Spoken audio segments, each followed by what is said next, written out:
Let's get right to the good part. We're going to start with the reverse spin here. And you have a little footwork issue. So you got the left plant foot, which is fine. So the right leg should be backwards. And as you move backwards, it's not really backwards, I guess it's to the side of the tunnel. What that does is it takes your motion this way. So it's going to draw the dog this way. But take a look at what you do here. If you step forward, not only do you step forward, you step into the dog as well. So if we add up the vector, there's your vector. So you step into the dog this way, and that creates a little bit of pressure this way and a little bit of forward pressure. So I would expect your dog to go a little bit this way and a little bit forward. And lo and behold, that's exactly what your dog does. So again, left plant, and that's it. Your weight should not go forward anymore. Your next step should be backwards. So that was just a footwork issue on the reverse spin. Otherwise, it probably would have worked fine. Your other option, if you don't want to do a reverse spin, is just do a little decel. If you're caught behind, that's fine. You can decel there. You can decel from the position you're at. Just slow down a little bit. That'll create a little collection here, and that'll pull them off of this wrong course over here and directly into the tunnel. So I like to use a little decel in these spots. But yeah. You just overstepped it. Right leg should kick out to the side as your body twists, but instead your right leg thrusts forward, putting your body forward and putting a pressure on the dog, which turns the dog away from you. All right, let's move on to the close. This is all looking very good. See, here's a nice example of decel. Right, the dog's on a line here. The first turn is here, but your decel pulls them in this way. So nicely done. So that's the same kind of decel I would have used instead of the reverse spin. Okay, now you're setting up for the rear cross. First, let's take a look at what happened.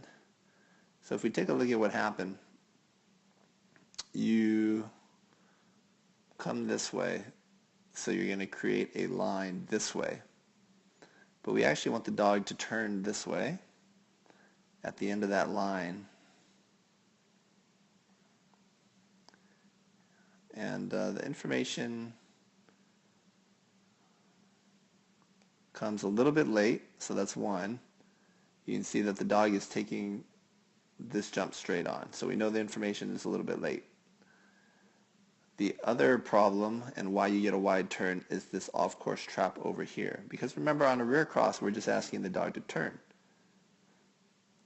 So the dog just needs to turn. Well, this jump is a turn. But it turns out we want the really tight turn back. So we have to do something more than just a rear cross. You'll need to call the dog very hard, or put a little deceleration into your rear cross, or use a bypass cue or something. But if you just do a normal rear cross and then call your dog is going to look at that off course and probably go a little bit wide. The other thing to consider is your motion. So after this rear cross, you are headed right for the wall. So of course your dog is going to parallel you and go that way. And there you go.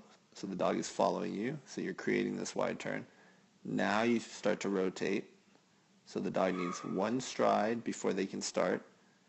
And so your dog actually responds to all of your cues perfectly here. So you just need a front cross sooner.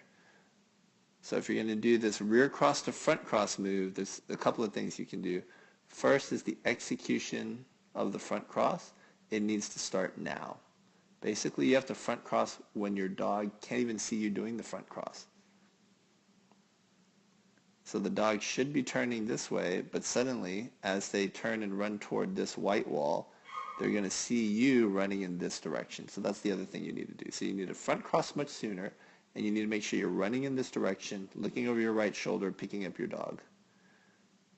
So right here, this visual picture of you turned and running in this direction, that needs to happen, but it needs to happen over here.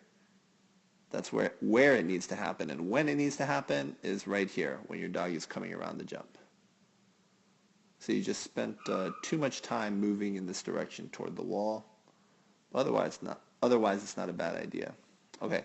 The other thing that you can do is instead of taking this path as the handler for the rear, you can run the diagonal. And so I'm going to recommend that you look at the look at our Facebook Live on running the diagonal for rear crosses, and we have some videos on that. I'll have Sarah give you the links. Because if you run this diagonal instead of running this path here, you can see this path is longer than this path. So take the shorter path. That'll get you set up for your front cross better and get you a nice line. Okay, so the rear cross, front cross option is fine, just a little tricky to execute. You gotta make sure you drive this line, go right into your front, and as your dog is landing, you have to be moving in this direction, not this direction. Takes a little bit of practice.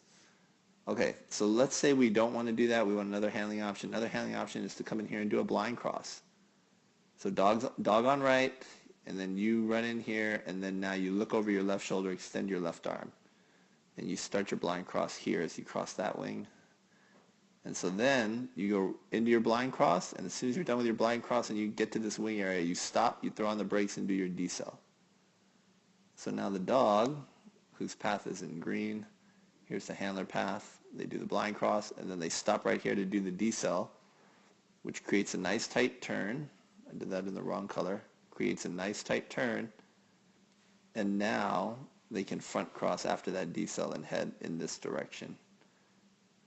So I like the blind there. If you're fast enough to do the blind, you probably also have a decent shot at doing a front and then another front.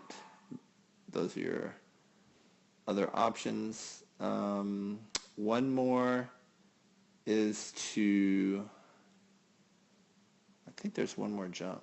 So after this, I think you come out to one more jump. Let me check. Yeah, there is one more jump. So depending on the line to that jump, the other thing you can do is bring the dog in with your rear cross, right? So you rear cross, and instead of coming in here and fronting, you can just hide yourself behind this wing.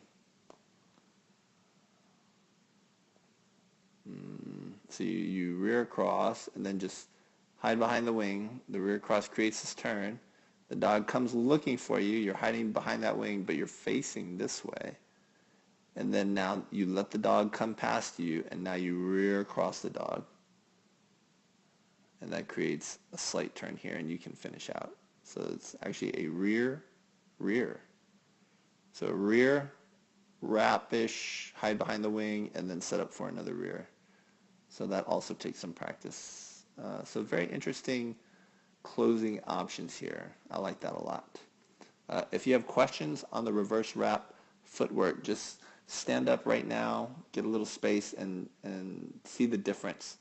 The plant foot is okay, and then think about where your second leg is going, your second foot. So the first plant to the left turns toward the dog a little bit. Sure. Now where's the next big step? Because that's where it's taking all your momentum and motion, and that's what's cueing the dog. So if you can't figure it out, let me know. I'll put together a little video for you.